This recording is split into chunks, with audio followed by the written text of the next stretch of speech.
we grew up. We're all born blue-pilled, aren't we? We all imagine the world as we see it. We imagine that essentially it's a benign world, that you are rewarded for hard work, and that you pay off your mortgage, you get your nice home, and you pass it on to your children and so on, and you have progeny and you have grandchildren to look forward to, and when you discover that this is not the case, it's quite a shock. I remember, you refer to false flag operations. I remember when I first heard of the concept being really cross with the idiots who could believe in such a thing, because it's this irrational thing. It comes back to, why would they do it? What possible motivation because governments are made up of human beings. I mean, loads of my university contemporaries are now in government. I was weirdly, coincidentally, a sort of golden generation where half the people in power now were at university with me, and some of them with my friends. I didn't think of them as psychopaths. I thought they shared exactly the same ideals as me. They were clubbable. They were my friends. I didn't think there was anything weird and sinister about them. So it's very, very hard, I think, for most people who've got connections with people in power, whatever, to make the leap to thinking these people would actually conspire in the destruction of their own civilization and their own people. And it gets even weirder when you think they are doing it on behalf. They are acting as the useful idiots of a sort of uber elite. What would you call? I mean, I call them the cabal. For what do you call these forces of power? They, them, those is as good a term as any, I would say. What you say is extremely important. And in fact, that goes back to what I alluded to earlier, never quite trusting authority, because I think this is all retrospective, but after having fallen down the rabbit hole, I do recall thinking back to an experience I had in junior high. I have no idea what the English equivalent of junior high is, but anyway, about 14 years old or so. And in our social studies course, we had to come up with an editorial cartoon. Read the daily newspaper, look at the type of editorial cartoons, and make one of your own about something that's in the news. Yeah. And there was something passing through the news wires that particular time regarding the Canadian elections that were happening at that time. And you may recall Jean Chrétien, who was Prime Minister of Canada throughout much of the 1990s.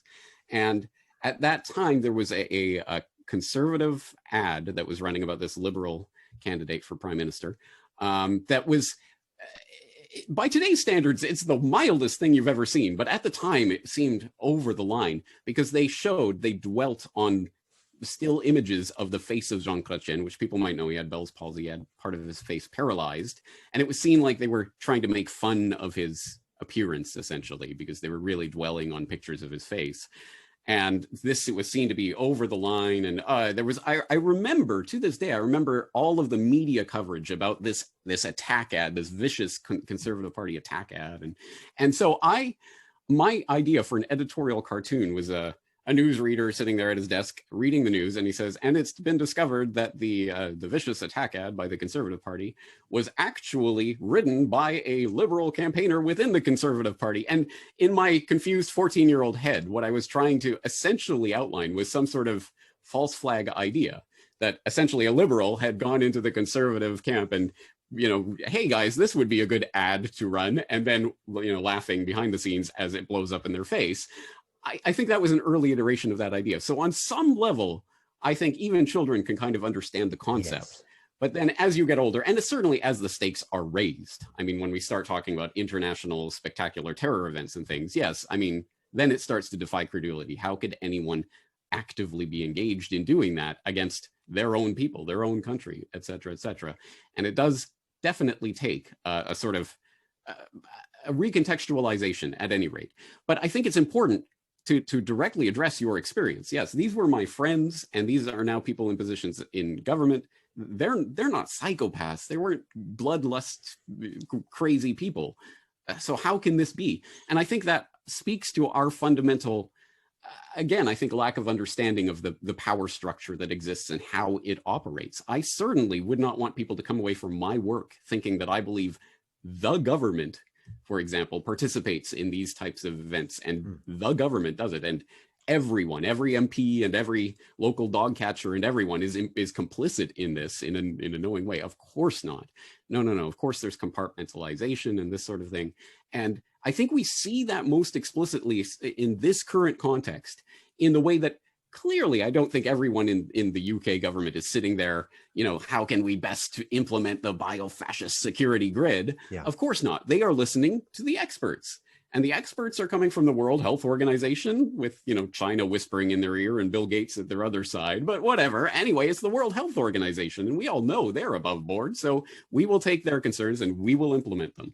Yeah. And so we're starting to see, maybe these national governments aren't the be all and end all of this system. Maybe there are powers that are above them. But until we really start to break through those mental barriers that we all have, feeling that, well, it's just, it's my friend. These aren't evil people. No, they may not be evil people, but they are in a fundamentally warped and in many ways psychopathic institution.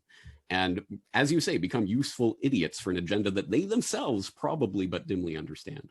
Yes, I think it is that it's that a point well made, psychopathic. This is why we have difficulty rationalizing what they do, because we are not psychopaths, most of us.